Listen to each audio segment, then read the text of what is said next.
அஸ்ஸலாமு அலைக்கும் வரஹ்மத்துல்லாஹி வபரகாத்துஹு. பிஸ்மில்லாஹிர் ரஹ்மானிர் ரஹீம். அல்ஹம்துலில்லாஹி ரப்பில் ஆலமீன் வல் ஆகிபத்து லில் முத்தகீன் வஸ்ஸலாத்து வஸ்ஸலாமு அலா சய்யிதினா முஹம்மதின் வ அலா ஆலிஹி வ ஸஹ்பிஹி அஜ்மஈன். அம்மா பாத். அல்ஹம்துலில்லாஹ், அல்லாஹுடைய பெரும் கிருபையினாலும் முஹம்மது நபி ஸல்லல்லாஹு அலைஹி வஸல்லம் அவர்களுடைய துஆ பரக்கத்தினாலும் அல்லாஹுடைய குர்ஆனுடைய தஃப்சீர் மற்றும் நபி ஸல்லல்லாஹு அலைஹி வஸல்லம் அவர்களுடைய ஹதீஸ்கள் பலவற்றை நாம் பயானில் தந்திருக்கின்றோம். அல்ஹம்துலில்லாஹ்.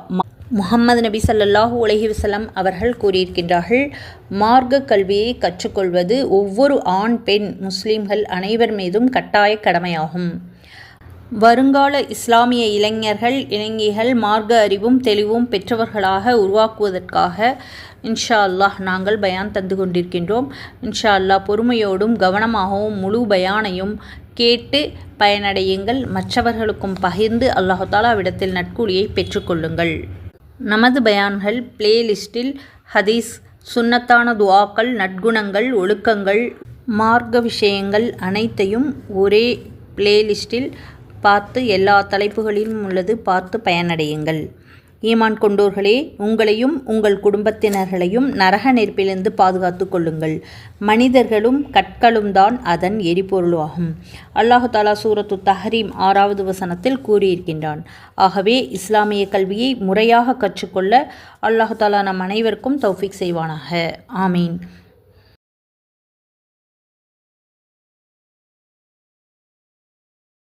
இன்ஷா அல்லாஹ் இன்றைய பயானில் சூரா ஆல இம்ரானுடைய 161 முதல் 168 வரை உள்ள வசனங்களுடைய தப்சீர் விளக்கத்தையும் பொருளையும் விவரமாக பார்க்கலாம்.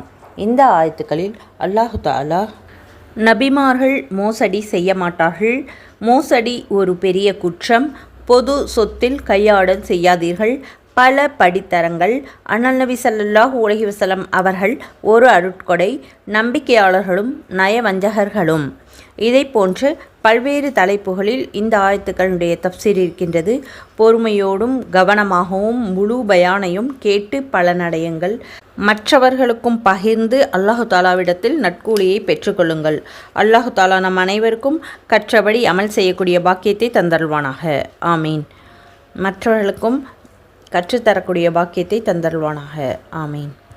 3வது சூராவுடைய 161 முதல் 164 வரை உள்ள வசனங்களில் அல்லாஹ் கூறுகிறான், மோசம் செய்வது எந்த நபிக்கும் தகுதியல்ல. எவரேனும் மோசம் செய்தால் அவர் அந்த மோசம் செய்த பொருளையும் மறுமையில் தம்மோடு கொண்டு வர வேண்டியதாகும். பின்னர் ஒவ்வொரு ஆத்மாவுக்கும் அது செய்த செயலுக்குரிய பலனை முழுமையாக அளிக்கப்படும்.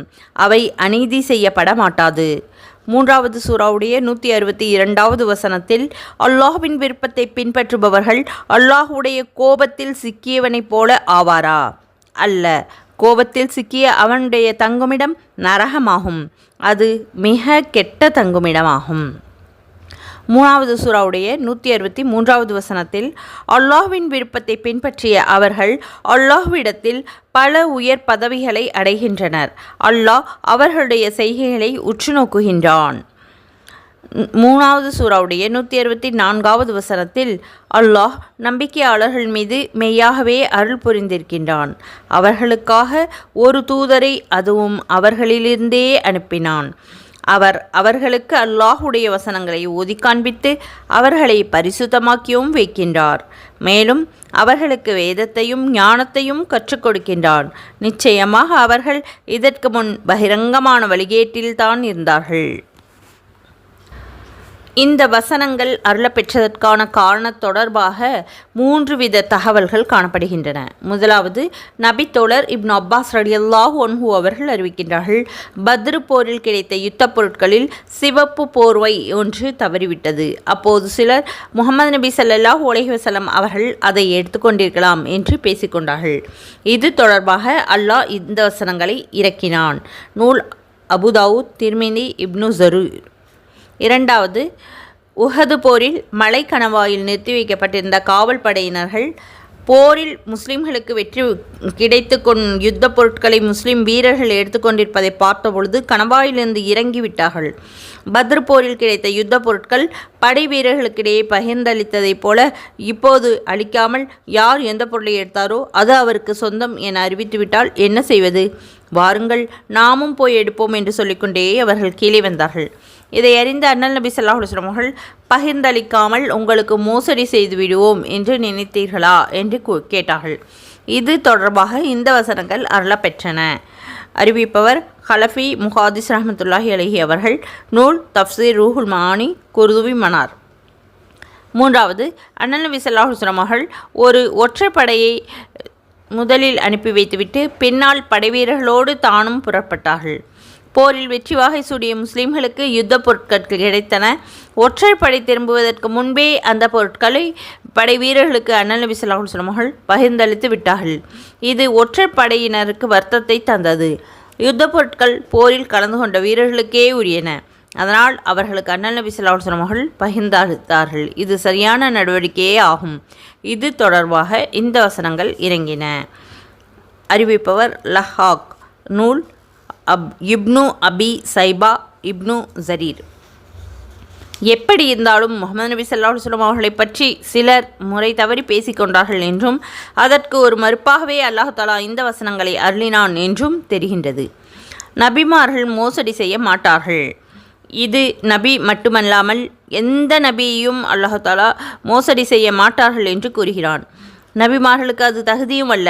ஏனென்றால் எவனேனும் மோசடி செய்தால் அவர் மோசடி செய்த பொருட்களை நாளை மறுமையில் தூக்கி கொண்டு வருவார். அவருக்கு அங்கே உரிய தண்டனை கிடைக்கும். அவர் மட்டுமன்றி ஒவ்வொரு மனிதரும் அவரவர் செய்த வினைகளுக்கு தக்கவாறு அங்கே பிரதிபலன் அடைவார். எவருக்கும் அநீதி இழைக்கப்பட மாட்டாது என்று அல்லாஹ் தஆலா 161வது வசனத்தில் கூறுகிறான். இங்கே மோசடி செய்தல் என்பதை குறிக்க குலூல் என்ற அடிச்சொல்லிலிருந்து பிறந்த யகுல்ல என்ற வினைச்சொல் பயன்படுத்தப்பட்டுள்ளது. குலூல் என்பதற்கு பொதுவாக மோசடி செய்தல் என்ற பொருள் இருந்தாலும் யுத்த பொருட்களில் மோசடி செய்தல் என்ற பொருளிலேயே இங்கே பயன்படுத்தப்பட்டுள்ளது. இந்த வசனங்கள் அருளப்பெற்றதற்கு கூறப்பெற்ற முதலாவது காரணத்தின்படி இந்த பொருள் இங்கே நேரடியாக பொருந்தும். பத்ர் போரில் கிடைத்த சிவப்பு போர்வையை நபி ஸல்லல்லாஹு அலைஹி வஸல்லம் அவர்கள் எடுத்து வைத்து கொண்டு மோசடி செய்து விட்டார்கள் என்று பேசியவர்களுக்கு நபி அவ்வாறு மோசடி செய்யவில்லை என்று அல்லாஹ் பதில் தருகின்றான். இரண்டாவது மற்றும் மூன்றாவது காரணங்களின் பிரகாரம் இந்த பொருள் நேரடியாக வராவிட்டாலும் இதை ஒட்டிய பொருளுக்கு இந்த சொல் பயன்படுத்தப்பட்டுள்ளது என்று கூறலாம். ஏனென்றால் அண்ணல் நபி ஸல்லல்லாஹு அலைஹி வஸல்லம் அவர்களே யுத்த பொருட்களை வீரர்களுக்கு மட்டும் பகிர்ந்தளித்துவிட்டு தமக்கு தராமல் இருந்து வருவதை பற்றி சிலர் குறைப்பட்டு கொண்டார்கள். இவ்வாறு குறைபடுவது முறையல்ல என்பதை குறிக்க குலூல் என்ற சொல் இங்கே ஆளப்பட்டுள்ளது என்று விளக்கப்பட்டு உள்ளது. நூல் தஃப்சீர் மல்ஹரி. ஆக யுத்தத்தில் கிடைத்த பொருட்களை எடுத்து வைத்து கொண்டு மோசடி செய்து வருவது பெரும் குற்றமாகும். ஒரு தனி நபருடைய பொருளை திருடுவதற்கும் நூற்றுக்கணக்கான படை வீரர்களுக்கு சொந்தமான யுத்த பொருட்களை களவாடுவதற்கும் நிறைய வித்தியாசம் உண்டு. பொருளை திருடியவர்கள் பின்னால் ஒரு நாளில் மனம் திருந்தி வாழ முன்வரலாம். அப்போது முதல் வகை திருட்டில் உரியவரிடம் பொருளை திருப்பி தருவதற்கோ மன்னிப்பு கேட்டுக்கொள்வதற்கோ வாய்ப்பு உண்டு. இந்த வாய்ப்புக்கு இரண்டாவது வகை களவில் சாத்தியமில்லாமல் போகலாம். காரணம், பொருளுக்குரியவர்களாக பலராக இருப்பதால் அவர்கள் தேடி கண்டுபிடிப்பது கடினம். எனவேதான் இது பெரும் குற்றமாக கருதப்படுகிறது. இத்தகைய குற்றத்தை எந்த இறை தூதரும் செய்ய மாட்டார்கள். இறை தூதர்களை குற்றங்களிலிருந்து அல்லாஹ் பாதுகாத்து விட்டதால் இத்தகு மோசடி செயல்களில் அவர்களிலிருந்து தோன்ற வாய்ப்பே கிடையாது என்று இங்கே உணர்த்தப்படுகிறது. நூல் தஃப்சீருல் மனார் மாரிஃபுல் குர்ஆன். மேலும் குலூல் என்பதற்கு மறைத்தல் என்ற பொருளும் கூறப்படுகிறது. இதன்படி அல்லாஹுடைய வேதத்திலிருந்து எதையும் மறைப்பது எந்த நபிக்கும் தகுதியானதல்ல என்ற பொருள் விரியும். அறிவிப்பவர் முஹம்மது பின் காஃப் ரலியல்லாஹு ரஹ்மத்துல்லாஹி அலைஹி. நூல் தஃப்சீர் குர்துபி. இணை வைப்பவர்களுடைய குற்றங்களை நபி ஸல்லல்லாஹு அலைஹி வஸல்லம் அவர்கள் கண்டிக்காமல் இருந்துவிட வேண்டும் என எதிர்பார்த்த சிலருக்கு மறுப்பாக இந்த வசனங்கள் அருளப்பெற்றது என்று விளக்கம் அளிக்கப்பட்டுள்ளது. நூல் தஃப்சீருல் மனார். அவ்விதம் இருப்பது சட்டத்தை மறைப்பதாகும். சட்டங்களை மறைப்பது எந்த நபிக்கும் தகுதியானதல்ல. மோசடி ஒரு பெரிய குற்றம். எவர் மோசடி செய்கின்றார்களோ அவர் தான் மோசடி செய்தவரோடு இறுதி நாள் அன்று வருவார் என்று இந்த வசனத்தில் அல்லாஹ் எச்சரிக்கை செய்திருக்கின்றான். அதாவது உலகில் வாழக்கூடும்போது அவர் மோசடி செய்து கொண்டிருந்த பொருட்களை இறுதி தீர்ப்பு நாளன்று சுமந்து கொண்டு அத்தனையும் கோடி மக்களுக்கு முன்னால் தள்ளாடி கொண்டே வருவார். அங்கே அவருக்கு வழங்கப்படவிருக்கும் தண்டனையோடு மேலும் ஒரு தண்டனையாக இது அமையும். அவர் மோசடி செய்த பலருக்கு முன் அம்பலமாகும். அவர் வெட்கி தலைகுனிவார். நூல் தஃப்சீர் குர்துவி ரூஹுல் மானி. நபி தோழர் அபூ ஹுரைரா ரலியல்லாஹு அன்ஹு அவர்கள் அறிவிக்கின்றார்கள், அண்ணல் நபி ஸல்லல்லாஹு அலைஹி வஸல்லம் அவர்கள் ஒரு நாள் உரை நிகழ்த்தினார்கள். மோசடி செய்வதை பற்றியும் அதனால் விளையும் கடுமையான தீமைகளை பற்றியும் உரையில் அண்ணல் நபி ஸல்லல்லாஹு அலைஹி வஸல்லம் அவர்கள் குறிப்பிட்டார்கள். பிறகு இவ்வாறு கூறினார்கள், உங்களில் எவரையும் இறுதி நாளில் நான் இந்த நிலையில் காணக்கூடாது. அவர் ஒரு ஒட்டகத்தை தன் தோளில் தூக்கி கொண்டு வருகின்றார். அது சத்தமிட்டு கொண்டிருக்கின்றது. அவர் என்னிடம் வந்து, இறை தூதர் அவர்களே, எனக்கு உதவுங்கள் என்று வேண்டுகின்றார். அப்போது நான் உங்களுக்கு சொல்ல வேண்டியதை உலகிலேயே சொல்லிவிட்டேன். இங்கே நான் உங்களுக்கு அல்லாஹ்விடம் ஒன்றும் கேட்க முடியாது என்று கூறிவிடுவான். அதைப்போல ஒருவர் தன் புயத்தின் மீது ஏறி குதிரை ஒன்றை சுமந்து வருவார். அது கனைத்து கொண்டிருக்கும். அவரிடமும் அவ்வாறே கூறிவிடுவேன். மற்றொருவர் ஆடு ஒன்றை சுமந்து வருவார். அது கத்திக்கொண்டிருக்கும். அவரிடம் அவ்வாறே கூறிவிடுவேன். இந்த நிலைக்கு நீங்கள் ஆளாகிவிடாதீர்கள். நூல் புகாரி முஸ்லிம். நபித்தோழர் அப்துல்லாஹ் பின் அம்ர் ரலியல்லாஹு அன்ஹு அவர்கள் அறிவித்துள்ளார்கள், முஹம்மது நபி ஸல்லல்லாஹு அலைஹி வஸல்லம் அவர்கள் யுத்த பொருளை பெற்றால் பிலாலை அழைத்து மக்களுக்கு அறிவிக்குமாறு கூறுவார்கள். பிலால் அறிவிப்பு செய்தவுடன் தங்களிடம் உள்ள யுத்த பொருட்களை மக்களை கொண்டு வருவார்கள். அதனை 5 பாகங்களாக பிரித்து ஒரு பாகத்தை ஏழைகளுக்கும் 4 பாகங்களை போர் வீரர்களுக்கும் அண்ணல் நபி ஸல்லல்லாஹு அலைஹி வஸல்லம் அவர்கள் பகிர்ந்தளிப்பார்கள். ஒரு நாள் பிலால் அறிவித்த பின்னர் தாமதமாக ஒருவர் ஒரு முடியினால் ஆன ஒரு கடிவாளத்தை காட்டி, இறை தூதர் அவர்களே, இது நாங்கள் பெற்ற யுத்த பொருட்களில் இருந்தது என்று கூறினார். அப்பொழுது பிலால் 3 முறை அறிவிப்பதை நீ கேட்டீரா இல்லையா என்று அவரிடம் அண்ணல் நபி ஸல்லல்லாஹு அலைஹி வஸல்லம் அவர்கள் கேட்டார்கள். ஆம் என்றார் அவர். அப்படியென்றால் உடனே அதை கொண்டு வராமல் ஏன் இருந்தீர்கள் என்று அண்ணல் நபி ஸல்லல்லாஹு அலைஹி வஸல்லம் அவர்கள் கேட்டார்கள். அப்பொழுது அவர் தன் செயலுக்காக வருத்தம் தெரிவித்தார். அதனால் அதற்கு அவர் அண்ணல் நபி ஸல்லல்லாஹு அலைஹி வஸல்லம் அவர்கள், இல்லை, இறுதி நாளில் அதை மட்டும் நீங்கள் கொண்டு வருவீர்கள், இப்போது நான் ஏற்க மாட்டேன் என்று தெரிவித்தார்கள். நூல் அபூ தாவூத் அஹ்மத். பொது சொத்தை கையாடல் செய்யாதீர்கள். இந்த வசனத்தில் கனிமத் என்ற யுத்த பொருட்களை கையாடல் செய்வதை கண்டித்து அதற்குரிய கடுமையான தண்டனைகளையும் எடுத்துரைக்க பெற்றது. இதை போலத்தான் பொது சொத்துக்களை கையாடல் செய்வதும் பெரிய குற்றமாகும். இந்த குற்றத்தில் தண்டனையும் கடுமையானதாக இருக்கும் என்று நபிமொழிகளிலிருந்து தெரிகிறது. மஸ்ஜித், மதரசா போன்ற பொது நிறுவனங்களுக்காக அறக்கட்டளை செய்யப்பட்ட சொத்துக்களை கையாடல் செய்வதும் அரசு கருவூரங்களில் ஊழல் செய்வதும் பெரிய மோசடியாக கருதப்படும். ஏனென்றால் இது பொது சொத்துக்களில் பலரிடமிருந்து திரட்டப்பட்ட பல்லாயிரக்கணக்கான மக்களுக்கு செலவிடுவதற்காக வைக்கப்பட்டிருப்பவை ஆகும். ஒரு நாள் மனம் திருந்தி கையாடல் செய்த பொருட்களை உரியவரிடம் ஒப்படைக்கவோ மன்னிப்பு வாங்கிக் கொள்ளவோ முடியாமல் போய்விடலாம். அப்பொழுது இந்த குற்றத்திற்கான தண்டனையை மறு உலகத்தில் சந்தித்தே தீர வேண்டும் என்ற நிலை உருவாகும். நூல் மாரிஃபுல் குர்ஆன். முஹம்மது நபி ஸல்லல்லாஹு அலைஹி வஸல்லம் அவர்கள் தெரிவித்தார்கள், நம்முடைய பணிகளில் ஒன்றுக்கு பொறுப்பேற்பவர் தனக்கு வீடு இல்லை என்றால் ஒரு வீட்டை தேடிக்கொள்ளட்டும், மனைவி இல்லை என்றால் மனம் முடித்து கொள்ளட்டும், பணியால் தேவை என்றால் ஒரு பணியாளரை வைத்து கொள்ளட்டும், வாகனம் இல்லை என்றால் ஒரு வாகனத்திற்கு ஏற்பாடு செய்து கொள்ளட்டும். அதாவது அரசு ஊழியர் ஒருவருக்கு அவரது பணிக்கு தக்கவாறு இந்த தேவைகளை பூர்த்தி செய்து கொடுப்பது அரசின் பொறுப்பாகும். இவை தவிர மற்ற எதனையும் அவர் அடைந்தால் மோசடி செய்தவராக கருதப்படுவார். அறிவிப்பவர் முஸ்தரத் பின் சத்தாத் ரலியல்லாஹு அன்ஹு. நபித்தோழர் அபு சாமித் சாயிதி ரலியல்லாஹு அன்ஹு அவர்கள் அறிவிக்கின்றார்கள், அண்ணல் நபி ஸல்லல்லாஹு அலைஹி வஸல்லம் அவர்கள் அல் அஸ்து, அதாவது யமனில் ஒரு குடியேறிய ஒரு பெரிய அரபு கூட்டம், பிறகு 6 குழுக்களாக பிரிந்தார்கள். முன்சித் இந்த கூட்டத்தை சேர்ந்த இப்னுல் லத்ஃபியா என்பவரை ஜக்காத் அதிகாரியாக நியமித்தார்கள். அவர் அண்ணல் நபி ஸல்லல்லாஹு அலைஹி வஸல்லம் அவர்களிடம் வந்து, இது உங்களுக்குரியது, இதோ இந்த பொருள் எனக்கு அன்பளிப்பாக வழங்க பெற்றது என்று தெரிவித்தார். உடனே அண்ணல் நபி ஸல்லல்லாஹு அலைஹி வஸல்லம் அவர்கள் மிம்பர் மீது ஏறி நின்று பேச ஆரம்பித்தார்கள். முஹம்மது நபி ஸல்லல்லாஹு அலைஹி வஸல்லம் அவர்கள் தனது உரையில் குறிப்பிட்டார்கள், சிலரை நாம் பணியில் நியமித்து அனுப்பி வைக்கின்றோம். அவர்கள் வந்து இது உங்களுக்கு, இது எனக்கு அன்பளிப்பாக கிடைத்தது என்று கூறுகிறார்கள். இவர்கள் மட்டும் தம்முடைய தாய் அல்லது தந்தையின் வீட்டில் அமர்ந்து கொள்ளட்டும். அன்பளிப்பு கிடைக்கிறதா பார்ப்போம்.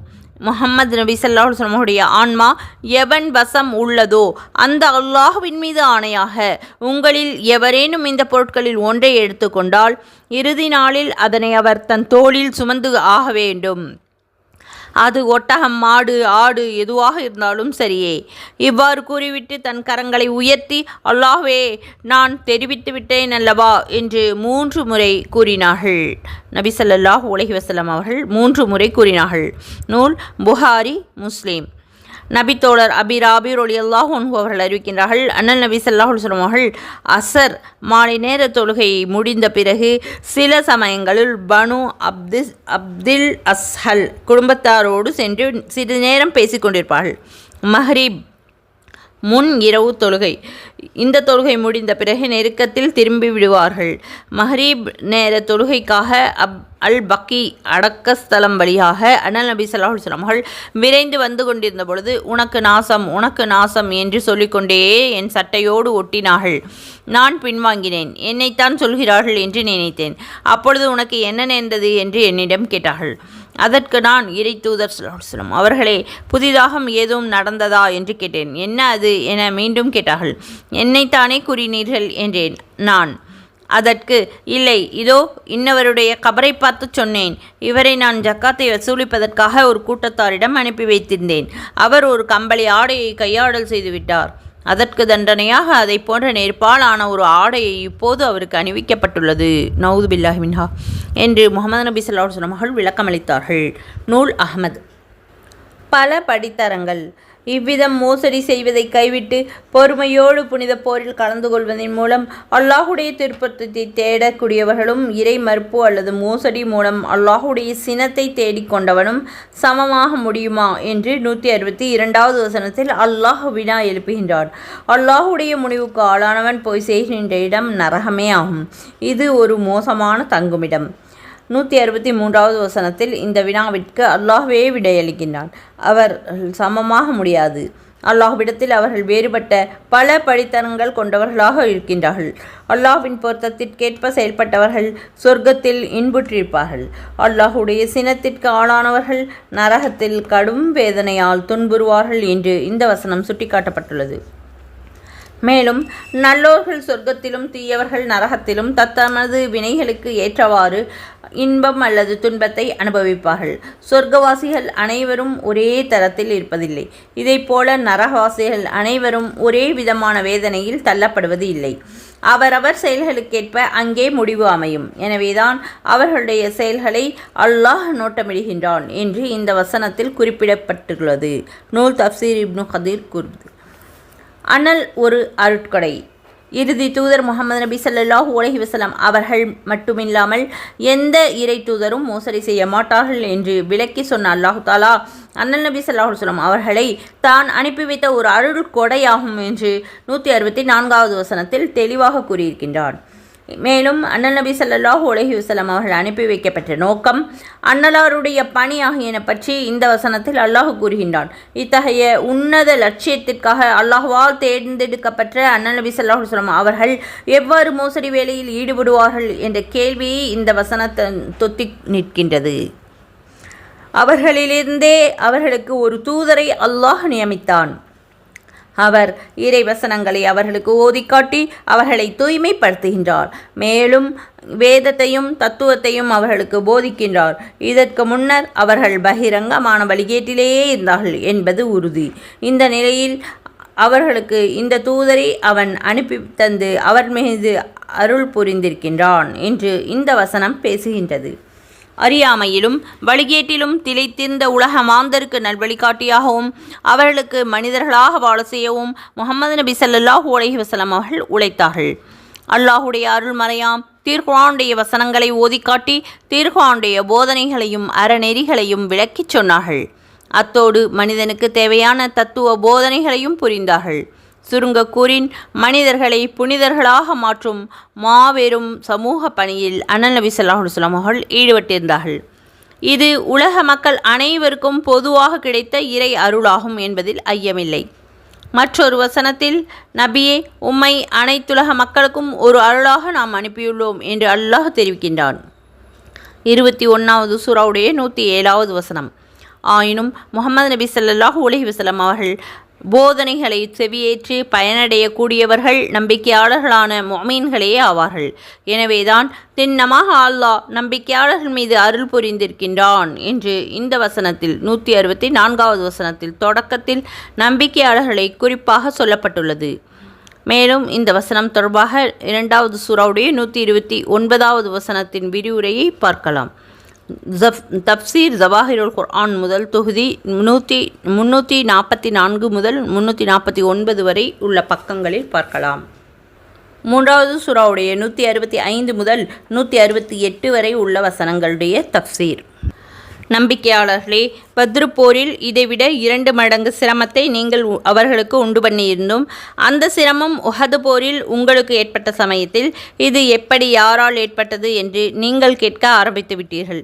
நீங்கள் செய்த தவறின் காரணமாக உங்களால் தான் இது ஏற்பட்டதென்றும் நிச்சயமாக அல்லாஹ் அனைத்தின் மீதும் பேராற்றல் உடையவன் என்றும் நபியே நீர் கூறுவீராக.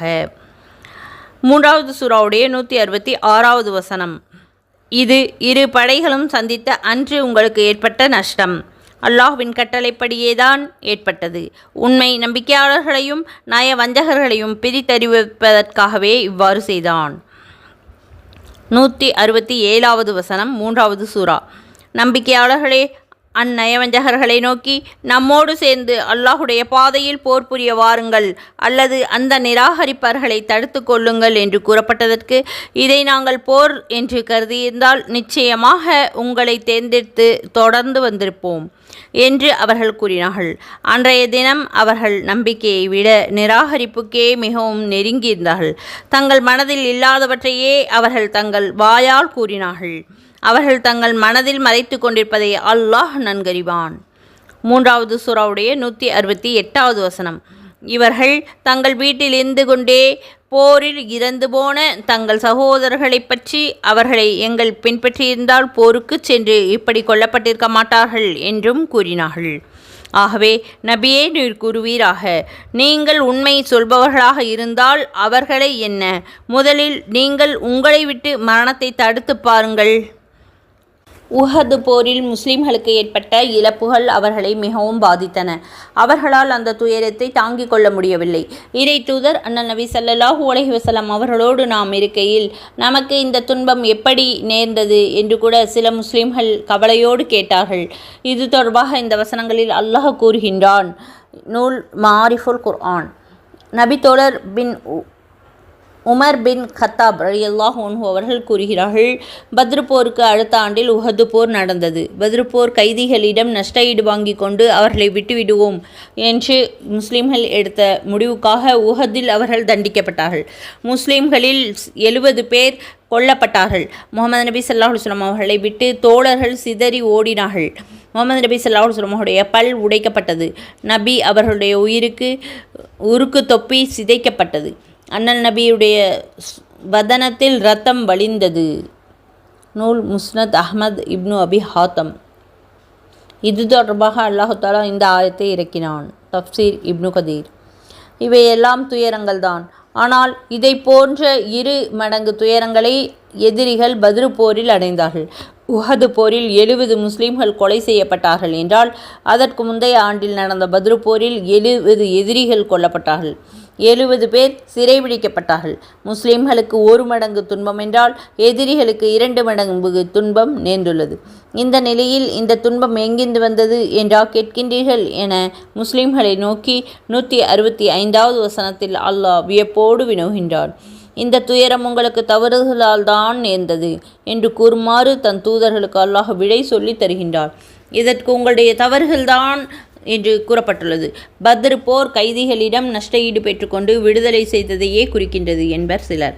உஹது போரில் மலை கணவாயை விட்டு இறங்கக்கூடாது என்று நபி ஸல்லல்லாஹு அலைஹி வஸல்லம் அவர்கள் பிறப்பித்த உத்தரவுக்கு அங்கே நிறுத்தி வைக்கப்பட்டிருந்த முஸ்லிம்கள் மாறு செய்ததையே இது குறிக்கிறது என்பார் சிலர். நூல் தப்சீர் இப்னு கதீர் குர்துபி. முஸ்லிம்களே, நம்பிக்கையாளர்களும் நயவஞ்சகர்களும், முஸ்லிம்களே, உஹது போரில் உங்களுக்கு நேர்ந்த துன்பங்கள் அல்லாஹ்வுடைய நாட்டப்படியே நிகழ்ந்தன.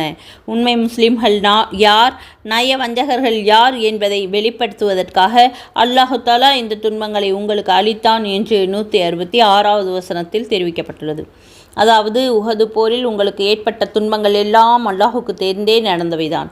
அல்லாஹுடைய நாட்டம் முடிவுமின்றி எந்த ஒன்று நடைபெற முடியாது.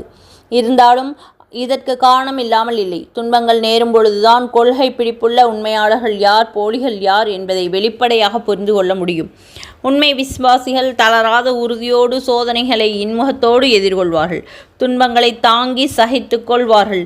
நயவஞ்சகர்களோ இதுதான் சந்தர்ப்பம் என்று தங்கள் மனதிலுள்ள மறுப்பை வெளிப்படுத்தி விடுவார்கள். இவ்விதம் அவர்களை வெளிப்படுத்த வைப்பதே சோதனைகளை தரக்கூடிய காரணமாகும். உஹது போரில் அப்படித்தான் நடந்தது என்று அடுத்த 2 வசனங்கள், அதாவது 167, 168 ஆகிய வசனங்கள் விவரிக்கின்றன. முஸ்லிம்கள் உஹது போருக்காக புறப்பட்டு வந்து கொண்டிருந்த வேளையில் அப்துல்லா பின் உபை பின் சலூல் என்பவர்களும், இவர்கள் நயவஞ்சகர்கள், முனாஃபிக்குகள் தலைவர் ஆவார்கள், அவரது ஆதரவாளர்களும் வழியிலேயே திரும்பிவிட்டார்கள். அவ்வாறு திரும்பியவர்களிடம், வாருங்கள், அல்லாஹுடைய வழியில் போர் புரியுங்கள், அல்லது குறைந்த பட்சம் எங்களோடு சேர்ந்து நமது அணியை அதிகமாக்க காட்டுவதன் மூலம் எதிரிகளை தடுத்தாவது நிறுத்துவதற்கு உதவி செய்யுங்கள் என்று நல்லவர்களில் சிலர் எடுத்து கூறினார்கள். அதற்கு அவர்கள், போரை பற்றி நாங்கள் அறிந்திருந்தால் நிச்சயம் உங்களை நாங்கள் பின்தொடர்ந்து இருப்போம் என்று சொல்லிவிட்டு போய்விட்டார்கள். அதாவது, இப்போது போர் நடக்கும் என்று உறுதியாக தெரிந்தால் நாங்களும் உங்களோடு வருவோம், ஆனால் போர் நடப்பதற்கான எந்த அறிகுறியும் தென்படவில்லையே என்று கூறினார்கள். அல்லது போர் புரியும் கலை எங்களுக்கு தெரிந்திருந்தால் உங்களோடு வந்திருப்போம், எங்களுக்கு அறியாத ஒன்றாக இருப்பதால் நாங்கள் உங்களோடு வரப்போவதில்லை என்று அவர்கள் கூறியதாக விளக்கம் செய்யப்பட்டுள்ளது. திசை திருப்புவதற்காக, உண்மையில் போர்கள் கலை அவர்களுக்கு தெரியும், திசை திருப்புவதற்காக இவ்வாறு கூறினார்கள். நூல் தப்சீர் மல்ஹரி. இவர்கள் உண்மையான நம்பிக்கையாளர்கள் அல்ல, உள் ஒன்று வைத்து புறம் ஒன்று பேசும் நயவஞ்சகர்கள் ஆவார்கள். இறை நம்பிக்கையை விட இறை மறுப்புக்கே இவர்கள் நெருக்கமானவர்களாக இருந்தாலும் அவர்கள் மனதில் மறைத்து வைத்திருந்தவற்றை அல்லாஹ் நன்கறிவான் என்று 167வது வசனத்தில் கூறப்பட்டுள்ளது. அது மட்டுமல்லாமல் இவர்கள் போரில் கலந்து கொள்ளாமல் வீட்டிலேயே உட்கார்ந்து கொண்டு முஸ்லிம்களுடைய உயிர் தியாகங்களை களங்கப்படுத்தும் வகையில் பேசிக்கொண்டிருந்தார்கள். போரில் உயிர் நீத்த சகோதரர்களை பற்றி எங்களுடைய யோசனைக்கு இணங்கி போரில் கலந்து கொள்ளாமல் இவர்கள் இருந்திருப்பார்களேயானால் இப்போது அவர்கள் அநியாயமாக கொல்லப்பட்டிருக்க மாட்டார்கள் என்று நயவஞ்சகர்கள் கூறிக்கொண்டார்கள். 168வது வசனத்தில் இதனை தெரிவிக்கும் அல்லாஹ் இதற்கு பதில் தருமாறு நபிக்கு கட்டளையிடுகின்றான். நீங்கள் சொல்வது உண்மையானால் வீட்டிலேயே பாதுகாப்பாக நீங்கள் அமர்ந்திருக்கும் பொழுது உங்களுக்கு வருகின்ற மரணத்தை தடுத்து காட்டுங்கள் பார்ப்போம் என்று நபிக்கு அல்லாஹ் தஆலா சொல்லித் தருகின்றான். இறப்பு என்பது அல்லாஹுடைய திட்டப்படி குறித்த நேரத்தில் குறித்த இடத்தில் வந்தே தீரும். அதிலிருந்து தப்பிக்க எவராலும் முடியாது. போரில் கலந்து கொண்டவர்கள்தான் உயிரிழப்பார்கள் என்பதல்ல, பாதுகாப்பாக வீட்டில் அமர்ந்திருப்பவர்களை தேடியும் மரணம் வரலாம் என்று முன்பே விளக்கம் கொடுத்துள்ளோம். அல்ஹம்துலில்லாஹ். இதுவரை ஆல இம்ரான் சூராவுடைய சில வசனங்களுடைய தப்சீரை விளக்கமாக பார்த்தோம். உஹது போர், பத்ர் போர் ஆகியவற்றின் விவரத்தையும் பார்த்தோம். இதற்கு முன்புள்ள ஆயத்துக்களையும் முன்புள்ள சூறாக்களுடைய தப்சீரையும் முஹம்மது ஜூஸுடைய தப்சீரும் பிளேலிஸ்டில் இருக்கின்றது. பொறுமையோடும் கவனமாகவும் ஒவ்வொரு பயானையும் டவுன்லோட் செய்து வேலை செய்யும் பொழுது கேட்டு பயனடையுங்கள். மற்றவர்களுக்கும் பகிர்ந்து அல்லாஹ்விடத்தில் நற்கூலியை பெற்றுக்கொள்ளுங்கள். குர்ஆனுடைய தப்சீரை விளங்கி ஓதுவதினால் அல்லாஹ் தஆலா நமக்கு என்ன கூறியிருக்கின்றான் என்பதை புரிந்து கொள்ள முடியும். அதற்காக தந்து கொண்டிருக்கின்றேன். இன்ஷா அல்லாஹ் ஒவ்வொரு பயான்களையும் கவனமாக கேளுங்கள், மற்றவர்களுக்கும் பகிருங்கள். அல்லாஹ் தஆலா நம் அனைவருக்கும் அல்லாஹ் சொன்னபடி வாழ்க்கையை வாழக்கூடிய பாக்கியத்தை தந்தல்வானாக. ஆமீன். முஹம்மது நபி ஸல்லல்லாஹு அலைஹி வஸல்லம் அவர்களுடைய ஒவ்வொரு ஹதீஸ்களையும் கேட்டு அதை வாழ்க்கையில் கொண்டு வந்து நல்ல முறையான வாழ்க்கையை வாழக்கூடிய பாக்கியத்தை அல்லாஹ் தஆலா நம் அனைவருக்கும் தந்தல்வானாக. ஆமீன். அல்லாஹ் தஆலா நம் அனைவருக்கும் தொழுகையை உள்ளச்சத்தோடும் பயபக்தியோடும் அந்தந்த நேரத்தில் ஐவேளை தொழுகைகளையும் சரியான முறையில் கலாயின்றி தொழுகக்கூடிய பாக்கியத்தை தந்தல்வானாக. ஆமீன். தொழுகும்போது அல்லாஹுடைய பயத்தை தந்தல்வானாக. ஆமீன். முஹம்மது நபி ஸல்லல்லாஹு அலைஹி வஸல்லம் அவர்கள் நமக்கு கற்றுக் கொடுத்த ஒவ்வொரு சுன்னத்துகளையும் பேணி நடக்கக்கூடிய பாக்கியத்தை தந்தல்வானாக. ஆமீன். முஹம்மது நபி ஸல்லல்லாஹு அலைஹி வஸல்லம் அவர்கள் மேல் அதிகமாக ஸலவாத் ஓதக்கூடிய பாக்கியத்தை அல்லாஹ் தஆலா நம் அனைவருக்கும் தந்தல்வானாக. ஆமீன். முஹம்மது நபி ஸல்லல்லாஹு அலைஹி வஸல்லம் அவர்களை கனவில் காணக்கூடிய பாக்கியத்தை அல்லாஹ் நமக்கு தந்தல்வானாக. ஆமீன். கற்றபடி அமல் செய்யக்கூடிய பாக்கியத்தை தந்தல்வானாக. ஆமீன். கற்றதை பிறருக்கும் எத்தி வைக்கக்கூடிய பாக்கியத்தை அல்லாஹ் தஆலா நம் அனைவருக்கும் தந்தல்வானாக. ஆமீன். கற்றதின்படி அமல் செய்யக்கூடிய பாக்கியத்தை தந்தல்வானாக. ஆமீன். எங்கள் பெற்றோர்களுக்கு உடல் ஆரோக்கியத்தையும் உள்ள நலத்தையும் தந்தல்வானாக. ஆமீன். அல்லாஹ் தஆலா நம் அனைவருக்கும் ஹஜ் செய்யக்கூடிய நசீபை தந்தல்வானாக. ஆமீன். முஹம்மது நபி ஸல்லல்லாஹு அலைஹி வஸல்லம் அவருடைய கையில் ஹவுதல் கௌதர் எனும் தண்ணீரை வாங்கி பருகக்கூடிய பாக்கியத்தை தந்தல்வானாக. ஆமீன். முஹம்மது நபி ஸல்லல்லாஹு அலைஹி வஸல்லம் அவருடைய சிபாரிஷை மறுமையில் நமக்கு தந்தல்வானாக. ஆமீன். ஃபாத்திமா நாயகின் முந்தானை பிடித்து சொர்க்கம் செல்லக்கூடிய பாக்கியத்தை நமக்கு தந்தல்வானாக. ஆமீன். அல்லாஹ் தஆலா நம் அனைவருக்கும் உடல் ஆரோக்கியத்தையும் உள்ள நலத்தையும் தந்தல்வானாக. ஆமீன். இதுவரை பொறுமையாக பயான் கேட்டு மற்றும் துஆக்களுக்கு ஆமீன் சொன்ன உங்கள் அனைவருக்கும் அல்லாஹ் தஆலா நமக்கும் அனைத்து முஸ்லிம்களுக்கும் சொர்க்கத்தை வாஜிபாக்கி நரகத்தை ஹராமாக்குவானாக. ஆமீன். அல்லாஹ் தஆலா இதுவரை கேட்ட உங்கள் அனைவருக்கும் அதற்குரிய நட்குழியை தந்தல்வானாக. ஆமீன். ஜஸாக்கல்லாஹு ஹைரன் கசீரா. அஸ்ஸலாமு அலைக்கும் வரஹ்மத்துல்லாஹி வபரகாத்துஹு வ மஹ்ஃபிரத்துஹு.